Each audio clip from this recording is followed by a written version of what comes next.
बे न्यूज़ में खबरुनि अपडेट जो सिलसिलो जारी है। खबर शामिल कयूं पिया ठट्टो खां। मीरपुर साकरो शहर जे सिंधी न्याणियुनि लाइ वाहिद हिकु स्कूल इकरा नूर गुल मोहम्मद निगार नाले सां आहे, जंहिंजो ठीको 5 साल अॻु हिकु बासर ठेकेदार खे मिलियो, जंहिंखे स्कूल जी रिपेयरिंग जो कमु मिलियो। जंहिं स्कूल जी छित जो लोही स्क्रैप खणी फरार थी वियो। केरु कंहिंखां पुछण वारो नाहे। ठेकेदार ठीके लाइ रखियल पैसा बि कढाए गायब थी वियो।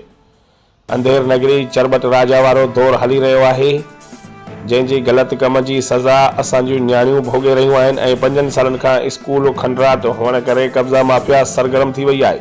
मीरपुर साकरो में सिंधी न्याणियुनि जे स्कूल जी ज़बून हाली खे ॾिसी कब्ज़ा माफ़िया मेन गेट ते पत्थरनि जो पायो रखी कब्ज़े जी शुरूआत करे छॾी आहे। मीरपुर साकरो जे शहर and education officer commissioner Hyderabad Nadeem Memon डीसी ठट्टो खे अपील कई त फौरी तौर नोटिस वठी कब्ज़ो खाली करायो वञे, ॿी सूरत में सख़्तो एहतजाज कयो वेंदो। रिपोर्ट करे रहियो आहे मोहम्मद अशरफ, ख़ासि केली बेरची बे न्यूज़ ठट्टो।